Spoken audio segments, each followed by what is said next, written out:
Welcome to round 12 of 12 here of Monday Night Skippys on RaceSpot TV and iRacing Live. Richard Whiteford and Conor Maddock welcoming you to the season finale. It's been a long road this season. We've had some ups, we've had some downs, but we're finally here, Connery, at Sebring. And, well, Tom Ward is our champion. He's officially crowned. The race for 2nd through 8th, though, it's very tight. Yeah, Tom Ward takes yet another championship here in the Monday Night Skippys series. Stuart Adcock also looks pretty settled in that second position. He's 40 points ahead of Mick Watson, but the battle for third is on. Mick Watson, LJ Garnett, Fahim Antoninez, Andrew S. Leach, Clark Williams, all within a shot of that third spot in the championship. There certainly are. As we said, we're at Sebring. 10 laps today around this quasi-street course, quasi-airfield circuit here in Florida. Partly cloudy weather is 74 degrees in the air, 81 on the track, with winds northeast 11 miles an hour. Fairly low humidity for Florida, it's about 30 degrees. But I tell you what, Connery, the race is going to be brilliant tonight. A lot of these guys, nothing to lose. Some guys who do have a lot to lose, it's going to be frantic. And, well, these guys know how to cap off a season. Yes, indeed they do. So they're actually starting to grid up right now with Mick Watson on pole. So that is a fantastic qualifying effort for him. Gareth Dorning will join him on the front row, but take us through the rest of the grid, Rachel. Certainly will, of course. As you mentioned, Mick Watson and Gareth Dorning, your front row, is Stuart Adcock and John Sully on row number 2. Row number 3, Stephen Wareham and Patrick Fairbanks, with row number 4, Brian J. Holmes and Clark Williams. Row number 5 is Matt Cox and Andrew S. Leach. Rest of those results up on your screen as the clock will count down. We're getting ready to kick off. We have 36 cars in tonight's race. Some returning drivers we haven't seen in a while. And of course, we've had some first-time winners this season. Will we see another one tonight? That's the question, Connery. Yeah, especially Gareth Dorning. Fantastic lap time, only 4 thousandths of a second off of pole. Just missing pole by that just tiny amount. Stuart Adcock, your second place championship runner. And that third place, maybe he can do something from there. John Sully and Stephen Wareham, Patrick Fairbanks. Some of these guys, we haven't really seen them this far up the grid before in qualifying. Certainly not, but we've seen a few drivers missing, of course, the likes of LJ Garnett, Tom Ward, and others. Not here as the green flag. Well, it flies and second place hasn't moved.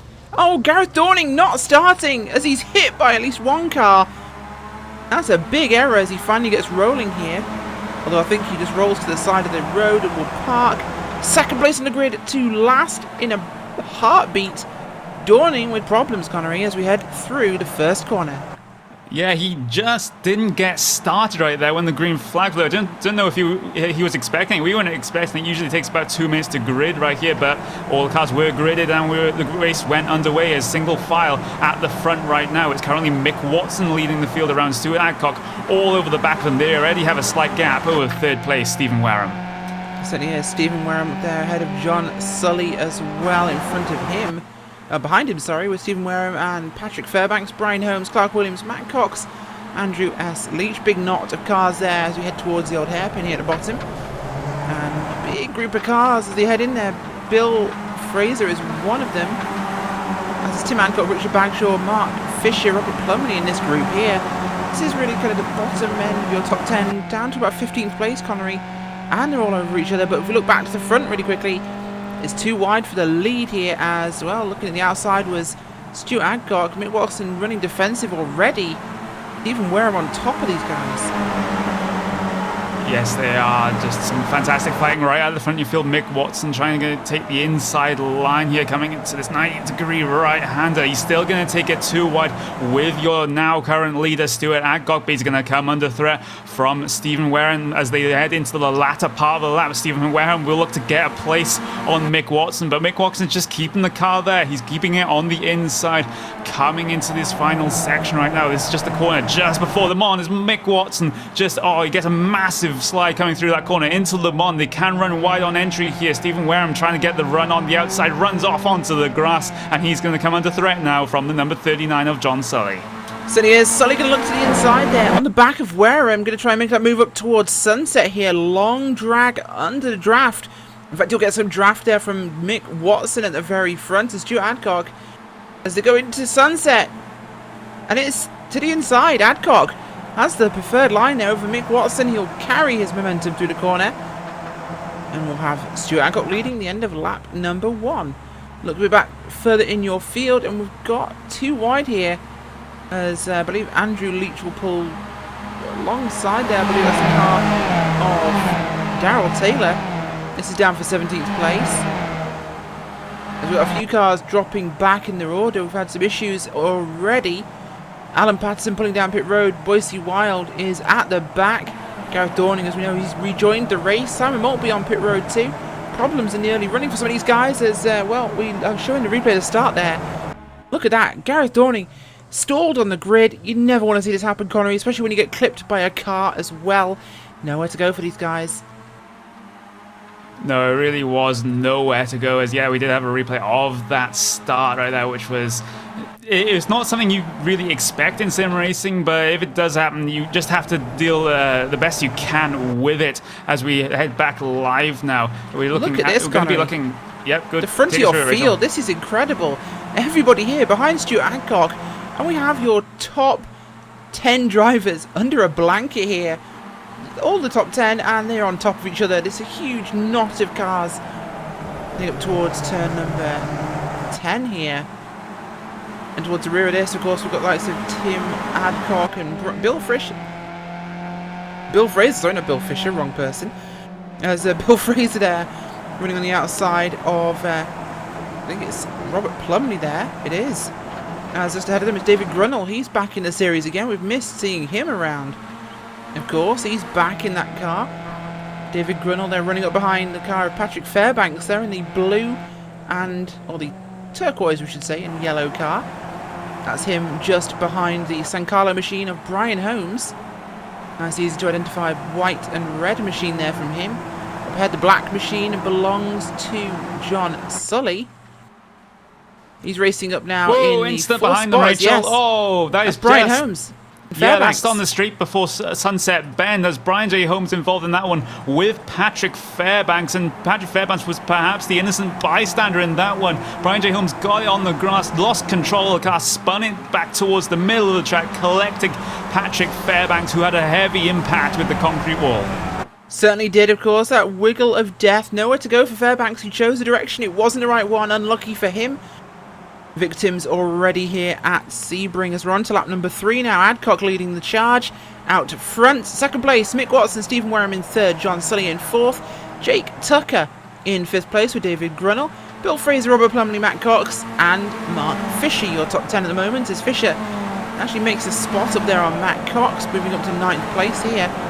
And now this top 10 is more like a top 14, 15 here, as I think even Tim Adcock is actually at the back of this one, so we've got an Adcock at the front and an Adcock at the rear of this top 15 battle. And it is the top 15 going after here, Connery. Yes, it really is. It's fantastic to see as we look towards the front of the field. Here comes Mick Watson down the inside. Stuart Adcock maybe coming down into the old hairpin. In fact, he will complete the move, try to complete the move on the exit, but he won't have the momentum coming out of the corner. He's still able to take it side by side, though, coming through turn 8, coming through Fangio right now. Turn 9 is just ahead of him. That's the left-hander. But look at the run that Stephen Wareham has behind this one. The number 23 driver, maybe he's looking to make a move coming down into Cunningham, but nope, he just stays behind for now. Mick Watson still trying for the race lead, though. Gets a bad exit. Here comes Wareham. Certainly is. Stephen Wareham back there. He wants a slice of this one. Can he get past Mick Watson and go after Stuart Adcock? Has Mick Watson been the cork in this bottle, Connery? Is he the one that's really kind of backing things up in this one? We'll have to see if we can get past the car of Watson. We look a bit further back. We'll take a look at where Bill Fraser is. He's at the back there of, I think that's the purple machine. That's the 27 car there of Jake Tucker. Tucker looked strong in the last couple of rounds, but under threat by the young Scotsman here who's trying to find a way past. Yeah, he is, as that number 13 of Bill Fraser takes again that characteristic wide entry to Le Mans corner. Important to get a good exit here, as both your drivers don't actually get a good exit. Jake Tucker perhaps got the worst of the two drivers right there, as he'll drop back. Just look at the momentum that Bill Fraser has. Look at that slipstream. He's going to look towards the inside for the entry to Sunset Bend, and this could get very, very interesting coming through here, as they'll take it side by side. Coming through the final corner, Bill Fraser will have the initial advantage coming in the middle of the corner as he contacts the inside wall, and Jake Tucker will be able to complete the repass right there. And Robert Plumley may be smiling blood as well, as he'll take it 2 by 2 coming down the pit straight. Certainly is, as David Grunnell there onto pit road with some minor damage here as Plumley boxed in, can't get past Tucker. Fraser to the inside, boxed in beautifully. Fraser will take the 2 places back, we think. Inside line, of course, for Sunset and Turn 1, Connery. They are absolutely almost a guaranteed pass position. Here, though, Tucker holds it on the outside. Could Fraser secure his spot over Plumley? We'll have to see if he can do that. He does just that. He secures that spot. Move him back into 6th. Good in the front, though, is Adcock still ahead of Watson with Wareham close behind. They've actually now managed to break away a bit. John Sully in the dead air behind them. And about a second back behind him, we've got this battle with Tucker, Plumley, Fraser. And just behind them, it's Fisher. As here we go, up the inside will go the car of Bill Fraser on Jake Tucker. The blue car, blue side pods there, that's Bill Fraser. Making that move over the purple machine of Tucker. And not quite clear, but he should have the run very shortly, allowing to turn in. He does. He is clear of Tucker. He'll have that spot back in line. Plumley having a bit of a look. Can he hold it around the outside? Will he have the inside going into 10? Is it a look? It's actually turn 8. I'm not exaggerating. Well, I was exaggerating. It's 8, not 10. That's 2 corners shy. 10 is coming up. That's Tower Corner, Connery. That's just up here at the end. Yes, it is, as they all fall in line just for now. Coming to the entry to that one, Robert Plumley again having a little bit of a look, but not able to make a move just yet on Tucker. Tucker just dropping back through the field a little bit. He capitalized on that, the stalled car situation on the race start. He did qualify in 12th. He's up many positions right now, and he's dropping right back as the fast guys come through. Certainly is. We'll have a quick look back at the very sharp end because it's very close right now between Wareham, Watson and Adcock. Those guys all over each other here as they're going to battle. Looks like Mick Watson's going to have a run. Very defensive line by Adcock. He knows having the inside line for Sunset is a winning position to be in, but not if Watson can draft all the way past him. It was briefly 3 wide, but look at Watson. Cork out of a bottle. He runs too deep into the corner. Can he carry the momentum? Can he pinch to Adcock? Will there be contact? There is contact! Round goes Watson. He tags Adcock both into the inside wall. Big drama here in Monday Night Skippys on lap number 4. 2 of our contenders are out of the race in dramatic fashion. Replay there for you. And you see him run wide, Connery. He tries to tighten it in. He tries to squeeze Adcock. And, well, he squeezes too hard. The toothpaste is out the tube. And it came back to bite them both. Pinched into the inside wall. Game over for 2 of our front runners, and that's Stephen Wareham up front on his own. Yeah, and Stephen Wareham must be absolutely laughing under that helmet right now as he has a pretty, he doesn't have a gap actually. He must have made a mistake because John Sully is right on the back of him now. He's within slipstream range for definite. The top 2 have broken away a little bit from Bill Fraser, though, just a couple of seconds down the road. Bill Fraser leading that 4-car pack, trying to catch the leaders. If they were together, this might be possible to catch the 2 leaders and challenge for the top podium positions. Certainly is, of course, and well, this has changed absolutely everything in the dynamics here, Connery, of course. John Sully second, Bill Fraser in 3rd. So this is a battle for a podium spot now with himself, Jake Tucker, Robert Plumley and Mark Fisher behind them. So far from done here as Bill Fraser defending now, trying to hold that position over Jake Tucker. Tucker looking threatening though, he's definitely got a bit more pace. Fraser's been lucky, but look at this, they're right under his rear wing there. They all want this spot off him. And round goes Tucker. He's hooked by Plumley. Caught on his nose. Round he goes. No real stop actually there. He just goes right round the wheel. Front wheel catches his rear. Dumps him out of the way. Very angry Jake Tucker going to happen there, I think, because that's now put Plumley into that fighting 4th spot, going after a podium position here, Connery. Bill Fraser really the one stuck with that as John Sully and Wareham. This is where we need to keep an eye here on John Sully. Can he use this opportunity with the draft to make a move on Wareham and take the lead? Yeah, this is one of the places where he can do that, but he gets a worse exit, of the Mont corner than Stephen Wareham did, so I don't think the move will be on this time by, although he is catching, but no, he's just going to lift off slightly coming down into Sunset Bend. He's going to take a tighter line anyway to see what he can do as Stephen Wareham pushes a little bit wide, perhaps a different preference in line coming through the final corner here at Sebring, but they're just going to come to complete lap 5 onto lap 6. Stephen Wareham is still leading. Looking back towards that fight though, Bill Fraser and Robert Plumley and Mark Fisher. Look at Mark Fisher's run coming around the outside of Sunset Bend. He may get 2 cars in one straight right here. Plumley had to lift out there as up the inside will shoot the car of Mark Fisher. Plumley had to lift out behind Bill Fraser. Up the inside will go Mark Fisher. Up along both of them like he's out of a cannon, Connery. He's going to turn in very early to 1. Could Bill Fraser carry momentum through the corner? Can he undercut him? He does! Oh, beautiful crossover defence there by Bill Fraser. The young Scotsman absolutely tossing that caber. He keeps his position and beautiful strategic defence, Connery. I think that's one of the best moves I've seen all season in terms of being just strategic glory. Yes, it is, and he'll have to put up that sort of defence again as Mark Fisher will head his way down the inside on the entry of the old hairpin. Bill Fraser actually broke a little bit earlier, maybe trying to get the crossback coming out of the corner, but no, Mark Fisher will have that pass complete for now as these three absolutely nose to tail for the final spot on the podium. Here comes Bill Fraser trying to reply on the inside of turn 9 right there. The slight kink in the road as they'll head it 3 wide coming down almost into Cunningham Corner, which is turn 10. Bill Fraser has managed to get past Mark Fisher again right here as they're battling behind Matt Cox and Andrew S. Leach. They've also tagged onto the back of this train now. They certainly have. That's really brought this one to an exciting crescendo here on lap 6, heading on to 7. Matt Cox, Andrew S. Leach joining this fight, as you mentioned. Seymour Harding just behind those guys. Actually, he's catching up very quickly, it seems. So this podium fight has really begun to heat up there. Bill Fraser looking under attack. John Sully, Stephen Wareham, your leaders. Have a quick look at him here. Could he get a better exit this time by? Can Sully go after Wareham? He needs a good run to the corner again. Doesn't get it, Connery. Just can't seem to get Le Mans. No, not just yet as they head their way through onto the what is effectively this third back straight here at Sebring as we see Mark Fisher again pull towards the inside. So this will be a different move than he pulled off coming through Sunset Bend last lap. Robert Plumley also has the run coming down into Sunset Bend on Bill Fraser as they'll head 2 wide. Coming through there as Bill Fraser almost runs into the back of Mark Fisher as Mark Fisher pulled wide, and there's almost contact yet again between Fraser and Plumley. These guys are absolutely vicious. Certainly is, and very big defensive arc by Bill Fraser and Robert Plumley. Definitely contact nearly, Connery, as you mentioned, but Mark Fisher now up into that spot. He's up into 3rd. John Sully still can't find a way past Wareham. Is he just sitting in place on purpose, Connery? This seems very sedentary. That could well be the strategy as again Bill Fraser again tries a move around Mark Fisher coming down into turn 3.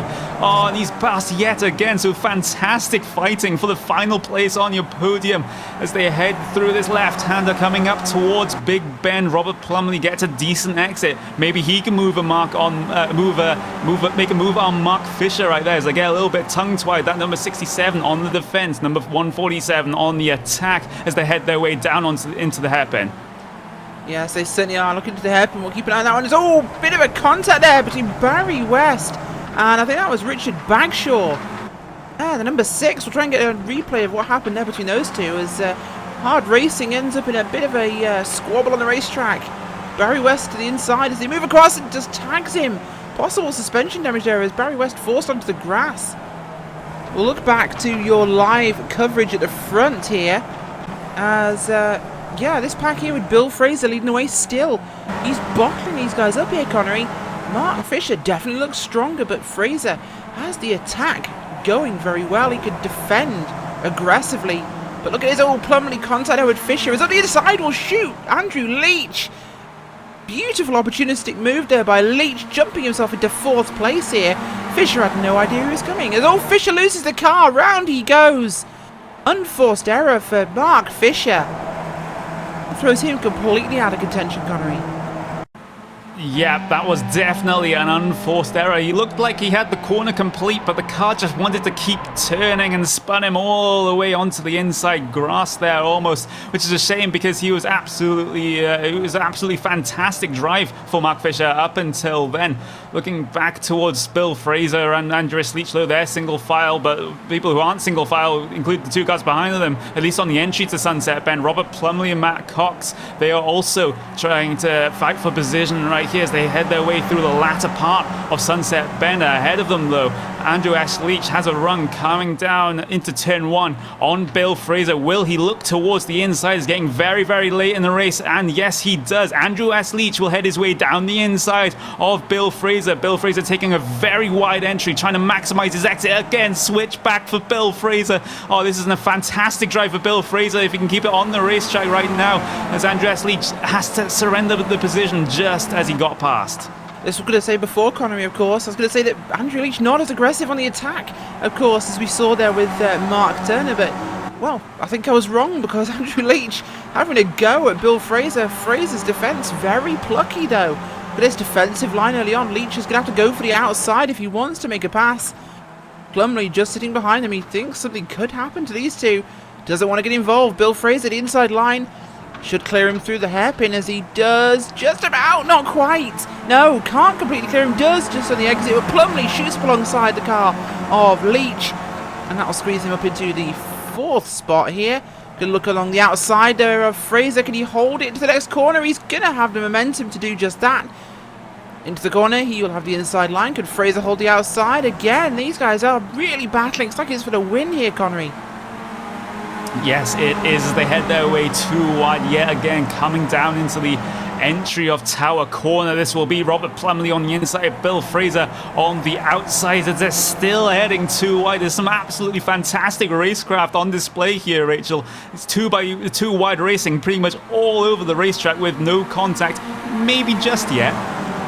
Oh, it certainly is. It's fantastic stuff here on the track, as we're barely looking at our leaders, Wareham and Sully, who are still running in order. No real change of position between the two of them for the last 5 laps. But that's not what we can say for the final podium spot here. Bill Fraser doing everything to scrabble on and hold on to this final 3rd position.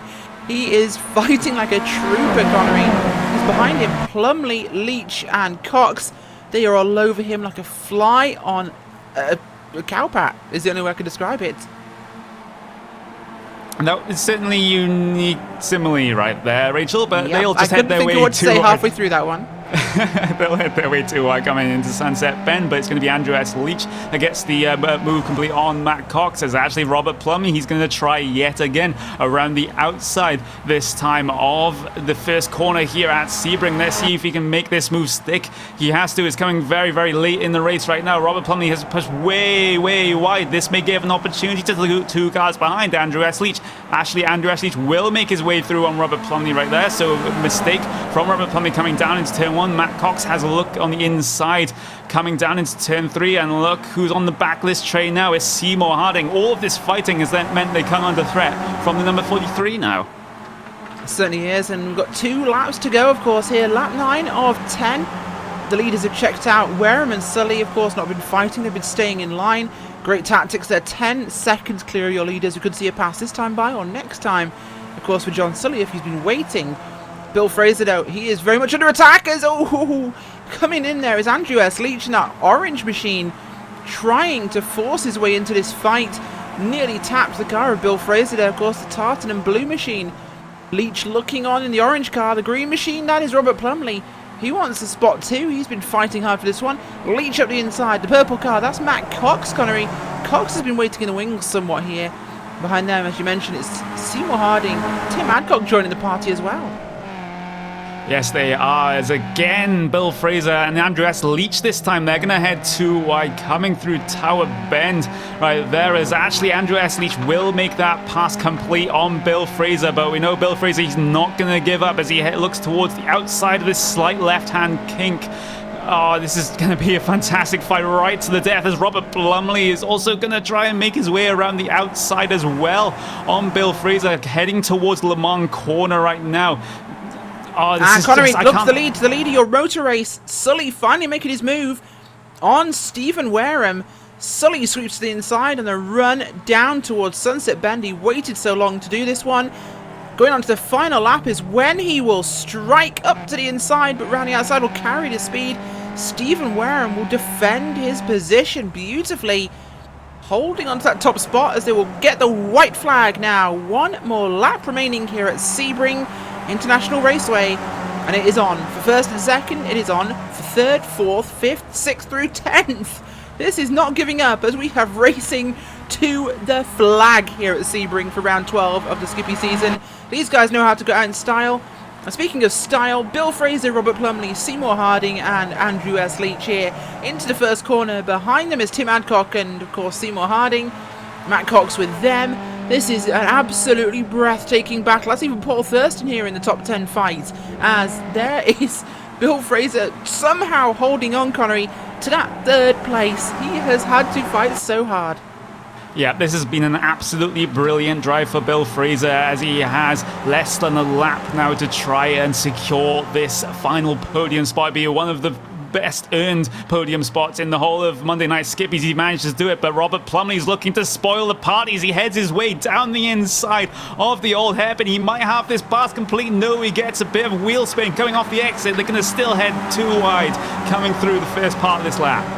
Certainly are, of course, the leader's very close, but we'll stick on this one for now as it's a bit closer. Bill Fraser, Robert Plumley, too wide there, running up towards 8. Plumley has the inside line. Could Fraser hold him on the outside? He does keep the overlap. He'll have the inside line for the next corner. Advantage Fraser for now. Can he clear him? He will not. Plumley on the inside there should have the advantage. John Sully and Stephen Wareham closer than been all night. This is where it's going to have to count for that final run down the straight towards Sunset, Connery. 3 battles to keep an eye on here. We'll have to work out what's going on in the end, but we need to keep our eyes here on Sully and Wareham, the 23 and the 39.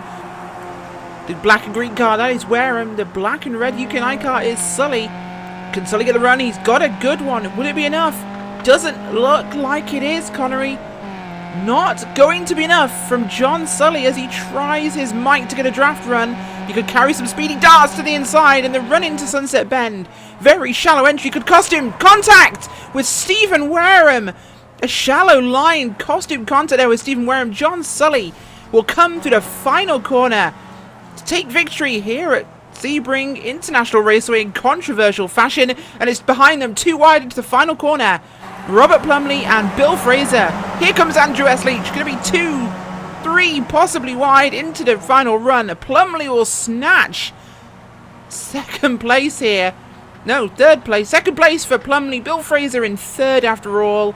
Andrew S. Leach in fourth. Seymour Harding in fifth. Matt Cox, Paul Thurston, Darrell Taylor, Richard Bagshaw, Philip Blake and Stephen Wareham will not make the line. I could take a breath now, Connery. That was intense.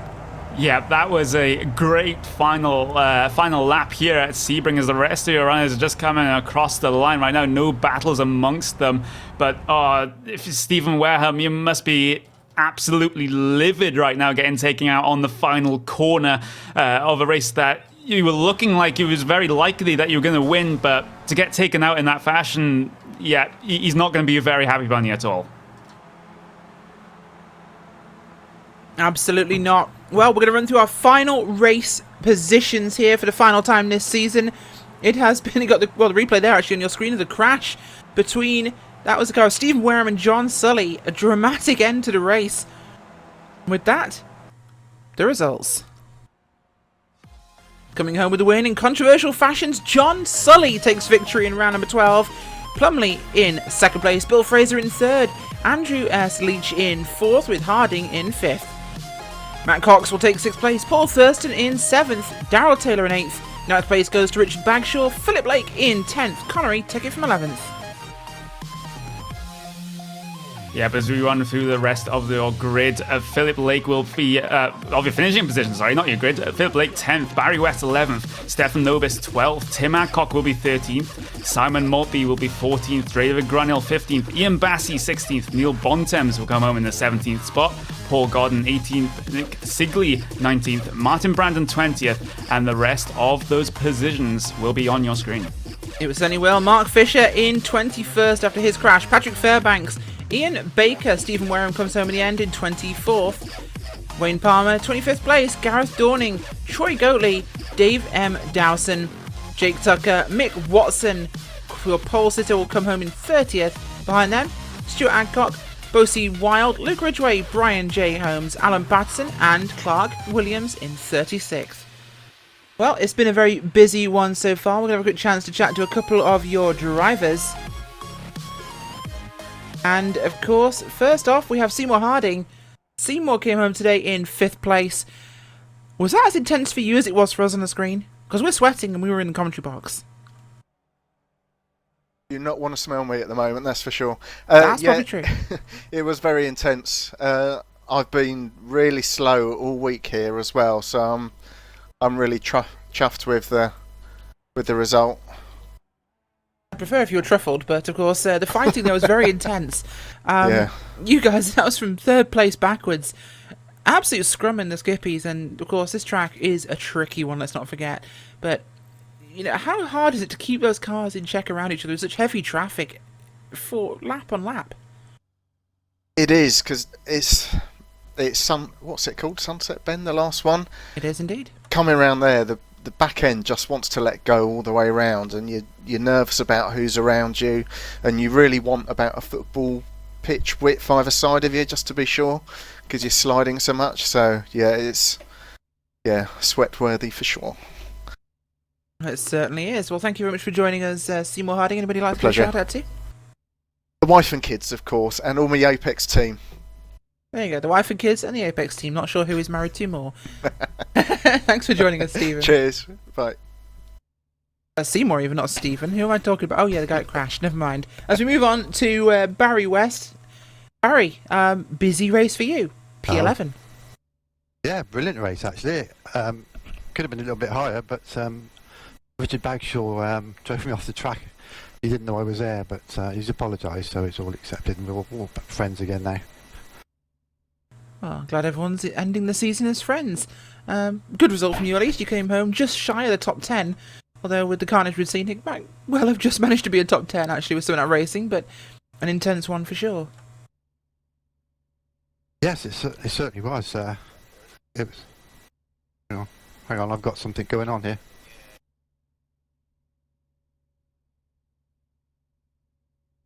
I believe Barry having other communications. Proper. Assuming there's an argument going on somewhere with somebody, Barry. It's probably his wife. Yeah, we're there now. Yeah, sorry, I had the game still going. Yeah, good race actually.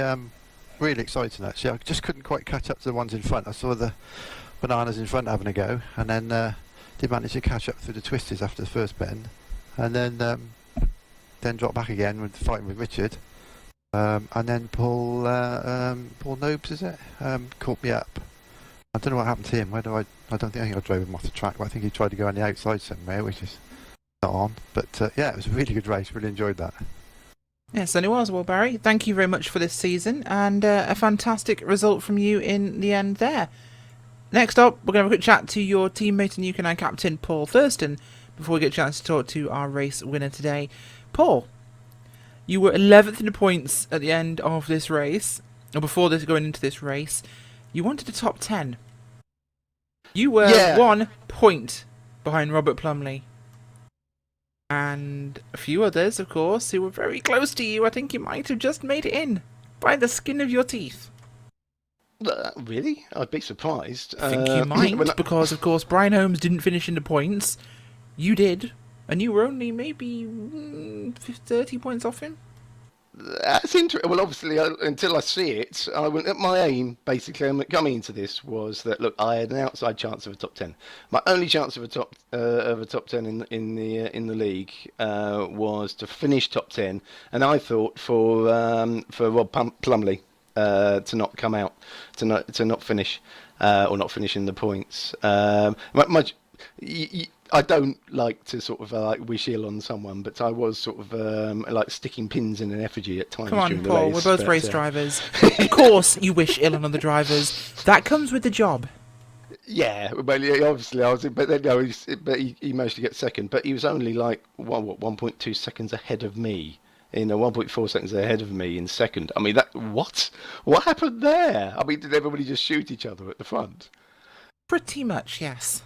I just kept going past people spinning in clouds of smoke. I thought, oh, there goes another one. Daryl and I were sort of chatting, so, oh, another one down. But yeah, 7th. I mean, that's better than my target. I'm very pleased with that. It's been a tricky season for me, an unusual season. Normally, I'm fairly consistent. Don't have many incident points through the season. Make few mistakes, but and get a few top tens. This season, that's only my second top 10 of the season, which is probably my lowest ever. And I just, apart from this one, I just don't seem to be able to put it together. Didn't get any practice really for this one. Maybe that's the art. Just don't practice and just come into it. Practice and you might succeed. It's a fantastic concept, Paul, but... well, don't practice. I haven't practiced and I've done better. Oh, right, okay. Yes, never mind. Then perhaps that is your solution, is to not practice, make a cup of tea and go out and race. It could be a success. Tea. Anybody you'd like to thank? Everybody. I'd particularly like to thank you and Race Spot, because it really makes my series, really, to just be able to go in and watch the races and the superb coverage you do. Congratulations to Tom. He's been superlative this season. He really has. He's so far ahead. It's quite embarrassing. And thank you very much to Alan. I mean, because every year or every season he comes in, he does this. He gets nothing out of it. And all he gets is abuse. He gets a lot of contact, that's for sure. He gets a lot of contact. He never gets anything out of the races, basically. Everybody seems to target him. But he does an absolutely superb job with this league. This league epitomises what's good about UK&I. Really, it's the flagship of UK&I. I've got nothing to do with it. You are right. It is. It has been something Alan Paterson's put on himself, and he's put on for years. He kept it going when there was nobody series. racing. Just kept it going when nobody was racing, and it's just built up and built up and built up. Since Race Spot really covered it, got the oxygen of publicity, and now the grids we're getting. I mean, last race of the season, 36 cars? You know what, Paul? We are never dropping this. As long as I work for Race Spot TV, this will be covered. We are never letting this go, because this is the UK&I flagship, as you mentioned, and this is something we're proud of as Race Spot TV, and this is something we're proud to be partnered with, and we love what you guys do. I don't know about Connery, but it makes my Monday night complete to be here watching you guys race. Well, then we'll probably be talking when I'm as old as Baz. That's quite true, and we'll move on quickly before the insults start flying. We might have another interview. It could be your race winner, John Sully. That was your cue, John. I think he's shy, Connery. He may well be. So once he gets his issues sorted out with his microphone, we may be able to hear the soothing tones of John Sully. Whilst he sorts it out, Connery, your thoughts on this final round? A crazy end to the season and the future going forwards? Yep, it really was an absolutely crazy end to the season, as you mentioned, Rachel. I mean, Bill Fraser was putting up an absolutely fantastic fight right at the end there. He did actually end up picking up that last spot on the podium because of the contact into the final turn because of the final contact into the turn, which we'll get to in just a bit, actually. Thank you, John. Bill Fraser managed to pick up that third spot, and that was one of the best defensive drives I've ever seen in pretty much any series. Oh, it absolutely was. It was fantastic. I think we might actually have John Sully with us now. Yeah, sorry about that. I had the wrong button mapped. We've got him talking finally. So, John, you went into this one perhaps not expecting a win. You started in 4th place, you're pretty close to the front, but with the talent ahead of you, it looked almost impossible. Suddenly you were fighting for 2nd, and in that final corner, disaster struck for Mr. Wareham, and you take the victory. Yeah, it doesn't really feel like I've won, to be honest. I pretty much feel like a 4-letter word beginning with S. I'd like to apologise to Stephen. It was an ambitious move. It was the only one I had, really, I think, and I just cocked it up. Well, controversial end, and perhaps a bit of a sad end to the race for you, but you do gain the accolade of being the lowest point-scoring winner this season in UK&I Skippy history, possibly in the history of the series. I think it's the only time somebody in 48th place in the championship has just taken a win. I think it might actually be a second UK&I race anyway, actually. So, actually, it is your second win. Excuse me. Second race, yeah. No, actually... Oh, it's your second race in the series? Yeah, I've only just started doing there these. You go then. Fantastic. Yeah. Second race and you won. don't know if you can... my keyboard's going crazy. Hopefully you can't hear that. But, I just need to reiterate that I was waiting patiently to try and get Stephen on the last corner. That was always the plan, but I just went in a fraction too hot, and I thought in my mirrors he'd actually was able to keep going, and I was absolutely gutted when I realised he hadn't. I'd have much rather just crashed and he'd got the win, to be honest. I'm not really getting any joy from it. Well, to misquote Dick Dolan in the YouTube chat, UK&I Skippys is like a knife fight between friends using rubber chickens as weapons. 125 miles an hour, steel, and rubber chickens. In this case, sometimes you're the car, and sometimes you're the rubber chicken. Unfortunately, every win has a downside. This time it wasn't yours, so smile, because at the end of the day you did win. Whether it was in a way you'd like or not, a win's a win. And unfortunately, if it had been reversed, I'm imagining that everybody also had the same opinion, so don't feel too bad for yourself. John, in your second race, mistakes were almost expected, and, you know, not normally this far to the front, so be proud of that at least. Well, I suppose so. It was an honest mistake. It certainly wasn't intentional. I think Stephen would know that, but there you go. Like I said, it's not a great feeling, but it is what it is. It certainly is. And with that, we've reached the natural conclusion of this interview segment. Connery, it's been a fantastic season. We've had action, we've had drama, we've had excitement, and we've had exploding engines from Tom Ward's friction racing machine. What's been your moment of this season? I think we just saw it in that race, to be honest. That battle with Bill Fraser, Robert Plumley, Andreas Leach, and Seymour Harding, Matt Cox as well. That was one of the best bits of battling I've ever seen in this series, and it was just fantastic to see. The amount of great racecraft between those drivers was absolutely brilliant, and we've kind of come to expect a lot of that now from this Monday Night Skippy series, because if you look back through the seasons, there were a lot of incidents, a lot of contact, but now, in the past couple of seasons, it's all changed. They're all very, very respectful, and we get some absolutely fantastic racing because of it as well. We certainly do, and it has been a monumentally fantastic season. We've had great racing, we've had drama, we've had tears, we've had smiles of joy. It's been UK&I Monday Night Skippies. We've also had the first international with the UK&I club. I'm sure there'll be more of that. You know what there'll be more of? In 2 weeks' time, we'll be back with UK&I Monday Night Skippies Season 2, 2017. See us then. We can't wait. We hope you can't either. Good night.